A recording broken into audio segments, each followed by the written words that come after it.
Il est 20h, comme chaque samedi soir, c'est l'heure du rattrapage. Pendant une demi-heure, nous allons décrypter les temps forts de l'actualité de la semaine en Nouvelle-Aquitaine. Et pour nous accompagner tout au long de cette émission, nous accueillons Stéphanie Enfray. Bonsoir. Bonsoir, merci de votre invitation. Allez-y, je vous en prie, installez-vous. Vous êtes la présidente de la FCPE de la Gironde, la Fédération des conseils de parents d'élèves. Merci d'avoir accepté notre invitation. Pour commencer, je vous propose de regarder cette image. Elle est consacrée au blocage des lycées. Depuis la semaine dernière, enseignants et élèves se mobilisent contre la réforme du baccalauréat et ces fameuses E3C, les épreuves communes de contrôle continu. Concrètement, qu'est-ce qui bloque avec ces épreuves ? Ce qui bloque, c'est une réforme trop précipitée. Ça fait maintenant 1 an que cette réforme est, entre guillemets, programmée, annoncée, expliquée, mais pas suffisamment. Ça, c'est du point de vue des parents, c'est une première chose.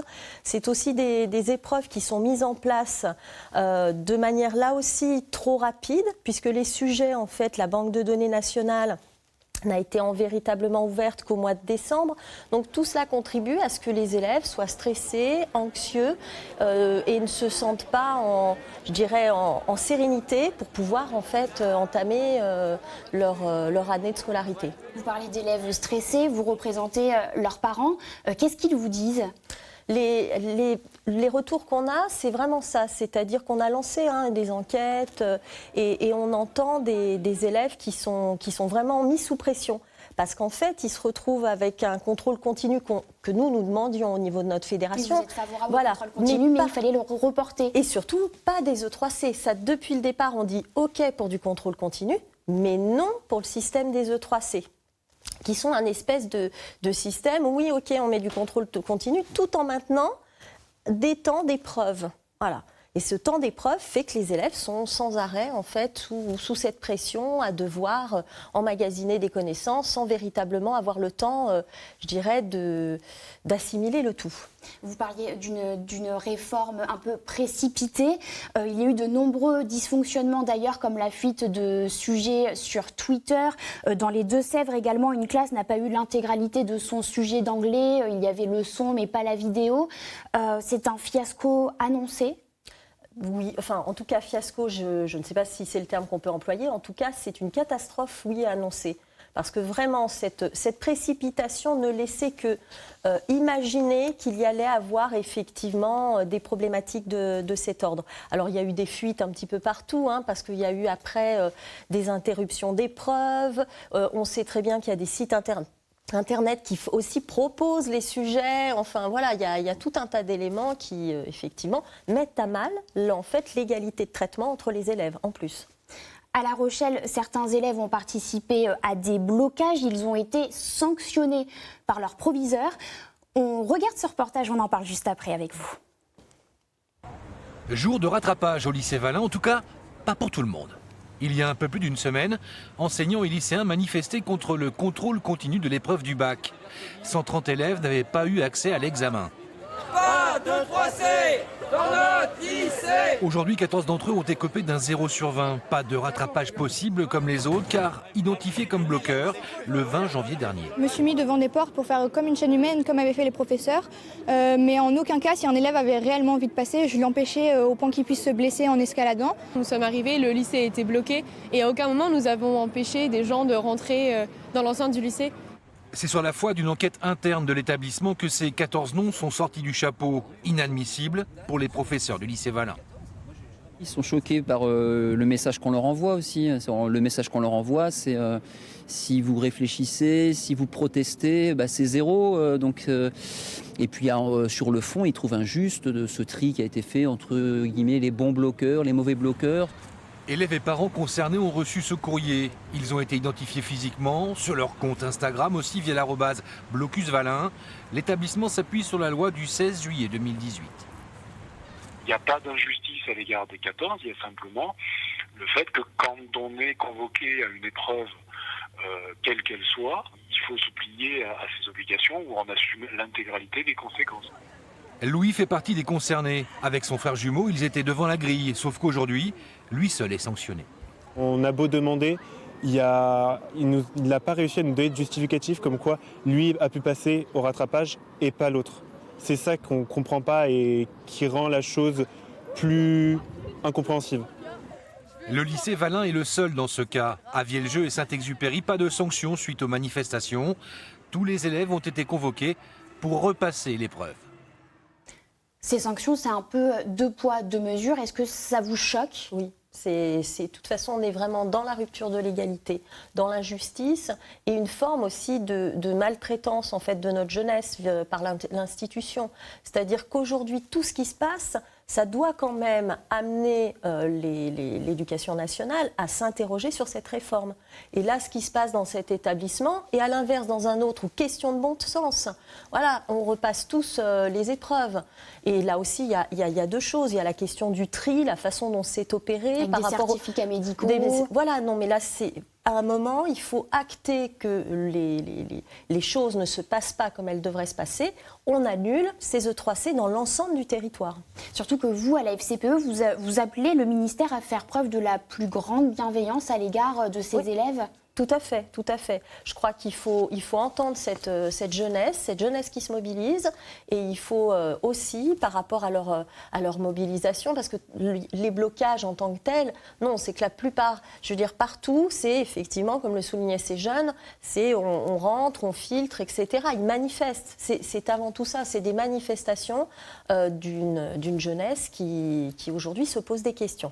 Alors après le blocage des lycées, celui des collèges, cette fois-ci, les enseignants protestent contre la réforme des retraites. Depuis la semaine dernière, des opérations collège mort se déroulent un peu partout dans la région, à Cadillac, comme on le voit sur ces images. C'est en Gironde, à Bordeaux ou encore à Bergerac en Dordogne.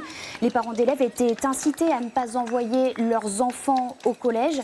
C'est important qu'ils s'associent à cette action. Quel est votre regard, vous, à la FCPE ?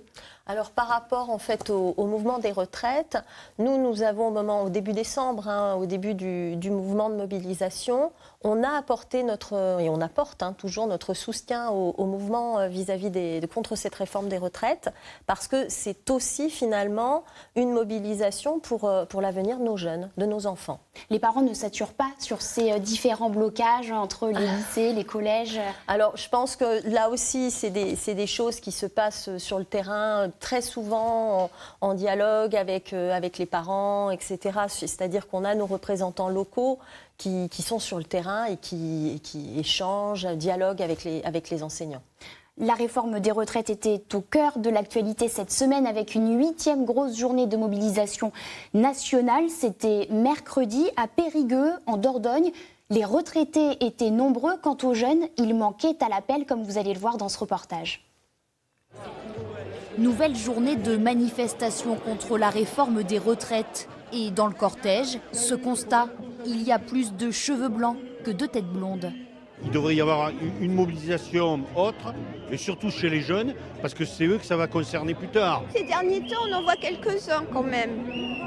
J'espère qu'ils ne sont pas là pour sécher les cours. Pourtant, les jeunes seront directement concernés par ce nouveau système de retraite. En ont-ils conscience ? Au lycée, on n'en parle pas réellement. Mais c'est quand même, je pense, quelque chose d'important. Ouais, ça m'inquiète un peu, mais ça m'inquiète pas forcément plus que ça. Enfin, j'y apporte pas forcément grande attention. Du côté des étudiants, c'est la même rengaine. Difficile pour ces jeunes de se sentir impliqués. Pour l'instant, je trouve que ça ne me concerne pas encore.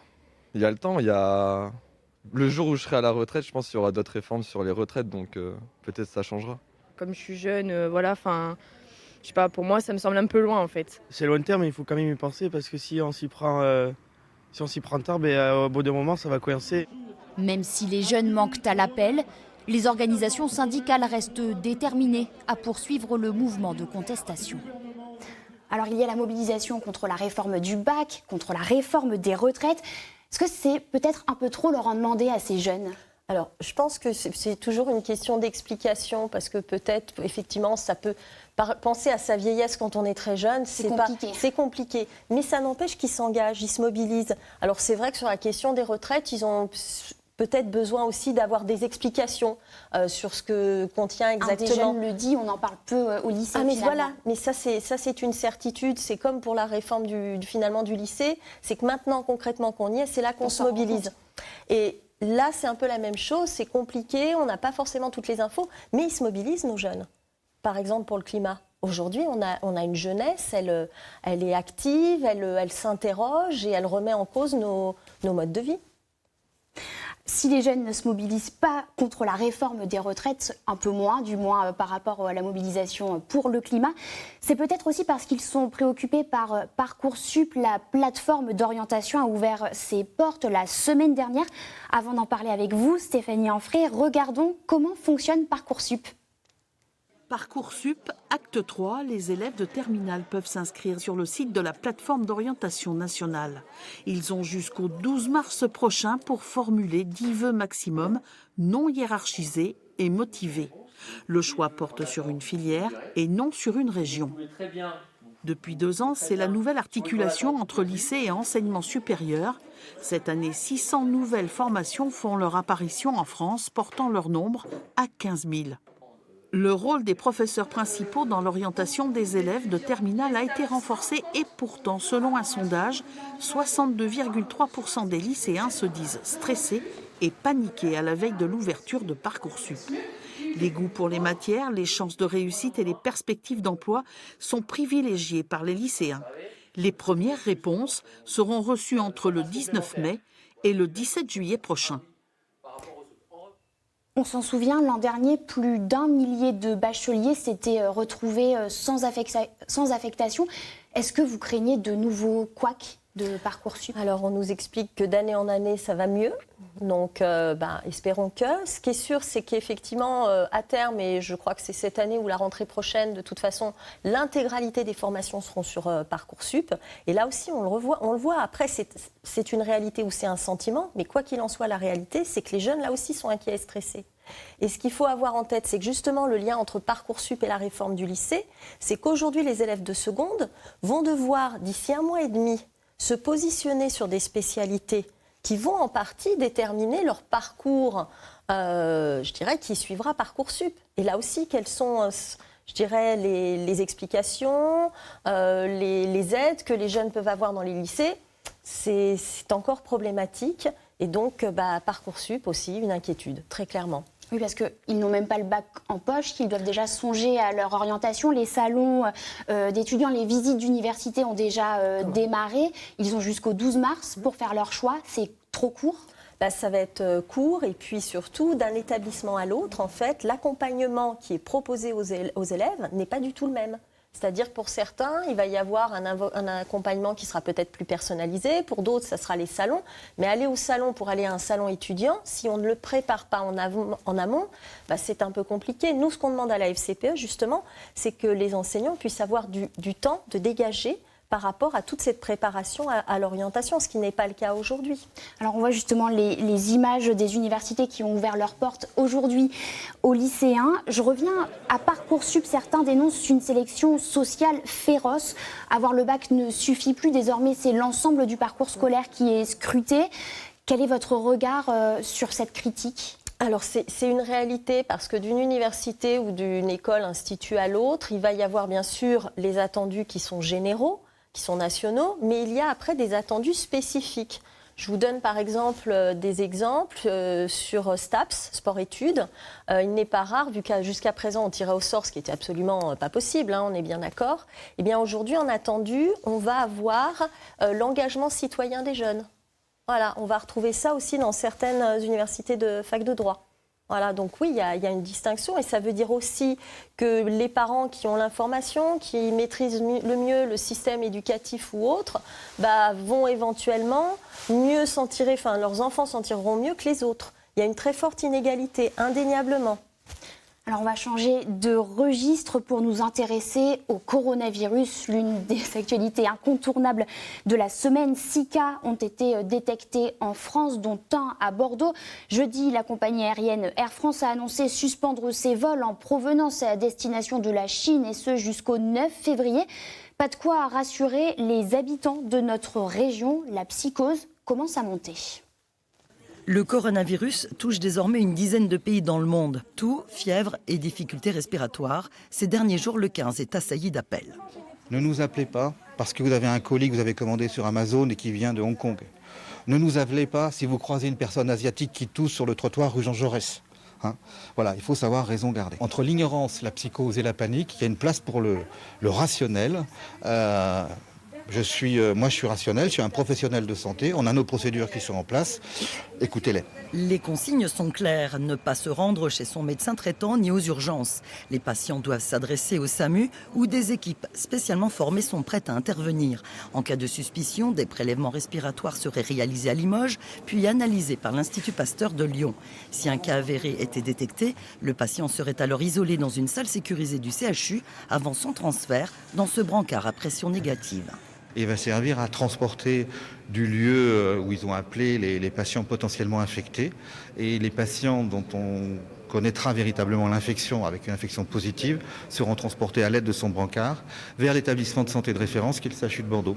Loin de la Chine, où plus de 2700 cas ont été recensés à ce jour, le coronavirus, jusqu'ici inconnu, suscite bien des interrogations, parfois proches de la psychose. Souvent, c'est des questions pour savoir si on a des masques, alors que c'est quelque chose qu'on vend très peu. Et il faut savoir qu'un masque chirurgical, ça sert à protéger quand on est malade pour ne pas transmettre aux autres, mais pas à se protéger soi-même. Et après, on a des questions sur comment éviter de l'attraper, comment se prémunir. Les autorités sanitaires conseillent de consulter des sites officiels, Agence régionale de santé ou Santé publique France, pour obtenir des informations fiables. Également à la une de l'actualité cette semaine, le divorce consommé entre le Royaume-Uni et l'Union européenne. 3 ans et demi après le référendum, le Brexit est désormais effectif.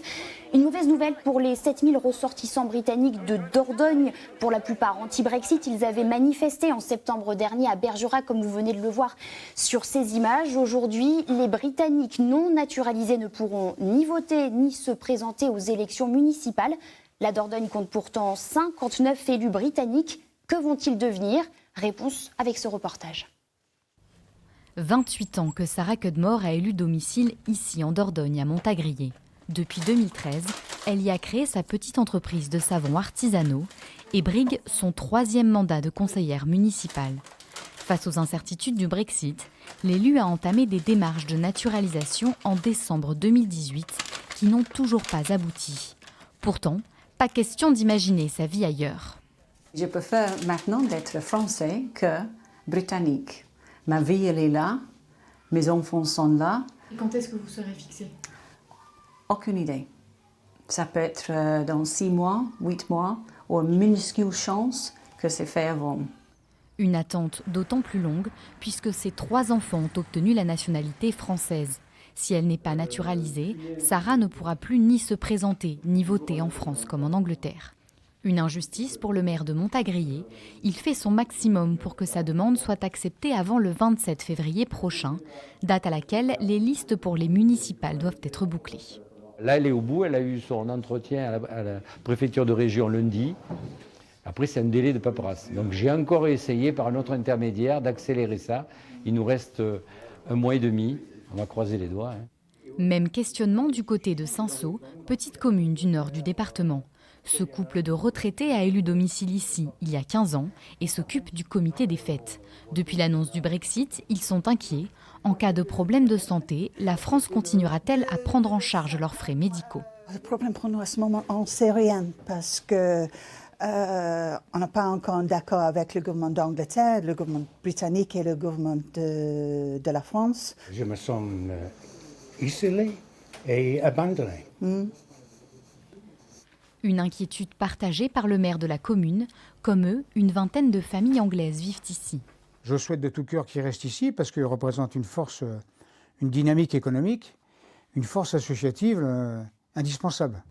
Pas question de refranchir la Manche pour ces amoureux de la Dordogne. Ils comptent bien se battre pour conserver la vie qu'ils ont bâtie ici. Nous sommes toujours sur le plateau de 20h, le rattrapage, en compagnie de Stéphanie Anfray, présidente de la FCPE de la Gironde. Cette affaire, à présent, un fonctionnaire de la sous-préfecture de Bayonne a été mis en examen et placé en détention provisoire. Il est soupçonné d'avoir truqué les permis de conduire de certains sportifs. En contrepartie, il recevait des places pour assister aux matchs de rugby des clubs de la région. Un mot de politique à présent, nous sommes à 1 mois et demi du premier tour des élections municipales et à Biarritz, la guerre des ministres n'aura finalement pas lieu. Le secrétaire d'État au tourisme Jean-Baptiste Lemoyne et le ministre de l'Agriculture Didier Guillaume, tous 2 candidats à la mairie, ont finalement renoncé à la demande d'Emmanuel Macron. Le chef de l'État était d'ailleurs en déplacement dans la région cette semaine. Il s'est rendu jeudi à Angoulême en visite au Festival international de la bande dessinée.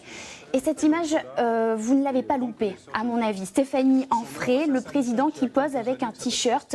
Vous la voyez ici, LBD 2020, un t-shirt qui représente un personnage éborgné offert par un collectif d'auteurs pour dénoncer les violences policières. Ça vous fait réagir, ça vous fait penser à ces forces de l'ordre qui se sont rendues aux abords des lycées lors des blocages? Tout à fait. Alors, ces craintes autour de violences policières, nous, en tant que parents, quand il y a justement des manifestations ou qu'il y a éventuellement des problématiques autour des établissements scolaires, on conseille toujours en fait à nos représentants sur le terrain d'être là. Ça, c'est important, d'être là pour vérifier que tout se passe bien, effectivement, et de faire en sorte que les jeunes puissent manifester et qu'il n'y ait aucune problématique avec les forces de l'ordre. Mais aujourd'hui, il y a des images qui ont circulé à l'occasion... On se souvient, notamment avec les gilets jaunes. Oui, et puis parfois sur les lycées, effectivement, on a toujours cette crainte qu'il y ait éventuellement des débordements, etc. Donc c'est important pour nous d'être sur le terrain pour veiller que tout se passe bien et qu'il n'y ait pas effectivement de problématiques. Après cette petite parenthèse consacrée aux violences policières, on retourne au Festival international de la BD d'Angoulême. À l'occasion de cette visite, le ministre de la Culture, Franck Riester, a annoncé un plan d'action pour les auteurs de bandes dessinées, une profession fortement touchée par la précarité. On regarde. Guilhem, un dessinateur angoumoisin qui a le souci du détail. Le dessin fouillé et précis demande des heures de travail. Une avance sur droit est payée par les éditeurs. Elle est forfaitaire, quel que soit le temps passé. Les droits d'auteur, eux, ne sont rémunérés qu'à partir d'un certain seuil de vente. Pour l'auteur, qu'il en vende de 2 000 ou 16 000, c'est pareil, quoi. Parce qu'on est payé en avance sur droit. Et l'avance sur droit se rembourse, on va dire, aux alentours de 15 000 exemplaires vendus. Donc que vous en vendiez 2 000 ou 15 000, vous touchez la même chose. Je commence à gagner de l'argent qu'à partir du moment où on en a vendu 15 000. Dans son atelier, le scénariste Antoine Ozanam travaille aujourd'hui plus sereinement grâce au succès de la série Clos. Cela n'a pas toujours été le cas, il a connu une période de vache maigre. Il constate autour de lui que beaucoup d'auteurs sont bien souvent contraints à travailler plus vite pour subsister. Le coût de la vie augmente et nous, on a plutôt tendance à avoir des avances sur droit qui diminuent jusqu'à des moments où ça devient une insulte en fait.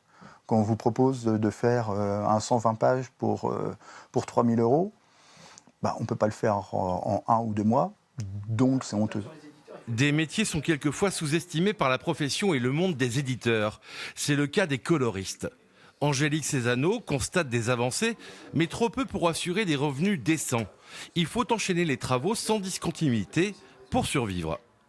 Et les prix de page ne bougent pas énormément, pour ne pas dire pas du tout. Donc vraiment, pour obtenir quelque chose qui soit viable, temps de travail, rémunération, il faut vraiment avoir la foi, quoi. Beaucoup d'auteurs sont contraints de faire appel au RSA pour compléter ces faibles revenus.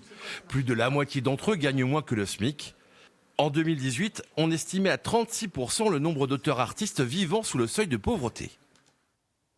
Stéphanie Anfray, vous êtes une amatrice de bande dessinée. Ça vous fait réagir, ce reportage ? Ça me fait réagir. Bon, bien sûr, il y a la précarité aujourd'hui de ces artistes, parce que la bande dessinée est considérée comme le 8e art. Mais c'est aussi un extraordinaire moyen pour les jeunes pour accéder à la culture, à l'histoire. C'est un outil, et je pense d'ailleurs les jeunes globalement sont des amateurs de bande dessinée ou de manga, parce que les plus jeunes aujourd'hui c'est ce qu'ils lisent. C'est aussi un moyen de les amener vers le dessin. Je pense que c'est un très bon outil.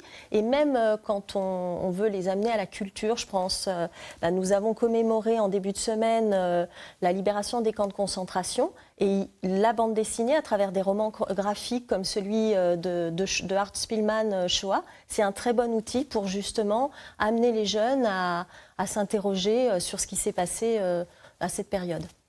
Allez, un peu de gourmandise à présent avec le palmarès du guide Michelin dévoilé cette semaine. 59 établissements conservent ou décrochent au moins un macaron dans notre région. Dans les Landes, à Eugénie-les-Bains, le restaurant Les Prés d'Eugénie de Michel Guérard devient le plus ancien 3 étoiles. En Charente-Maritime, à La Rochelle, la maison Coutenceau entre elle aussi dans le cercle très fermé des 3 étoiles. Stéphanie Anfray, prenons un peu de hauteur. Direction la Pierre Saint-Martin en Béarn où des collégiens ont assisté cette semaine à une formation de sauvetage en cas d'avalanche. Un enseignement précieux puisqu'il y a 2 semaines, une coulée de neige s'est produite sur les pistes de cette station. On regarde. Ce qu'on va vous proposer sur cet atelier ici, c'est de faire des vagues de sondage. À la Pierre Saint-Martin, les sondages ont déjà commencé. Un exercice pour les collégiens du département, plus de 400. Sur cet atelier, ils découvrent la recherche de victimes d'avalanche dans le cadre de l'opération Piloupage dédiée au risque en montagne. Une sonde de 3 mètres de haut, une organisation coordonnée par l'instructeur, un gendarme de haute montagne. C'est intense, oui, c'est stressant, surtout quand on sait qu'il y a des victimes dessous et qu'il faut aller très vite. Parce que c'est les 15 premières minutes ou les 20 premières minutes qui sont vraiment importantes si on veut sortir, si on veut avoir la chance de sortir une victime vivante, quoi. Passer ce laps de temps, on a des chances de survie qui sont vraiment minimes. Organisée par le Club alpin français et le conseil départemental, cette journée permet d'apprendre les bonnes pratiques, mais aussi de découvrir le secours en montagne. On est en ligne et on avance pour trouver la victime plus rapidement. Si on est amené à faire ça dans une avalanche, on saura le faire. La montagne, ça peut être dangereux et que du coup, il faut avoir toujours les bons réflexes. Et voilà, et aujourd'hui, on a appris à sonder. Autre moyen de recherche de personnes, le DVA, détecteur de victimes d'avalanche. Un appareil électronique qui permet de retrouver un skieur enseveli, équipé d'un émetteur. Mais pour les collégiens, l'atelier le plus ludique reste la recherche avec un chien d'avalanche. Nac, un border collie, est à la manœuvre. 2 collégiennes volontaires ont accepté de jouer les victimes. Une drôle d'expérience. Quand tu es coincé sous la neige, tu paniques et tout ça. Et c'est impressionnant de voir comment des gens arrivent à former des simples chiens normaux qui peuvent sauver des vies. C'est incroyable. Chaque chien suit une formation dans les Alpes avec son maître pour obtenir la qualification chien d'avalanche. C'est le cas d'Ouzoum, basé à la Reims, en Vallée d'Ossau. C'est la connaissance entre... il faut qu'on se connaisse, qu'on ait l'habitude de travailler ensemble. Les chiens, nous, on les a à la maison. Donc on vit H24 avec eux, en fait. Un chien joueur, des enfants heureux au grand air, une belle journée de travaux pratiques. Comme tous les samedis soirs dans cette émission, je vous propose de découvrir ce qui a fait le buzz cette semaine sur les réseaux sociaux. Je vous laisse découvrir cette vidéo attendrissante consacrée à Papy Vélo. C'est son surnom, ex-coureur et grand fan du Tour de France. C'est l'Instant Web.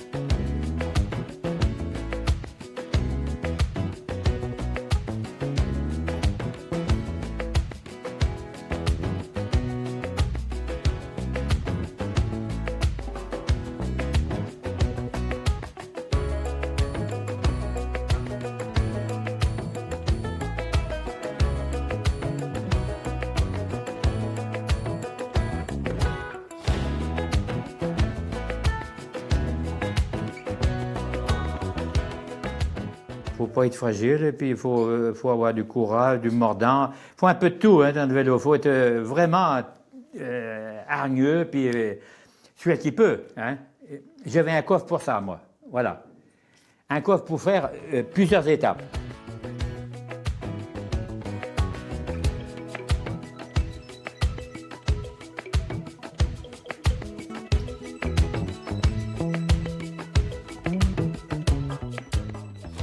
Et c'est ainsi que s'achève cette émission. Merci Stéphanie Anfray de nous avoir accompagnés ce soir. Je le rappelle, vous êtes la présidente de la FCPE de la Gironde.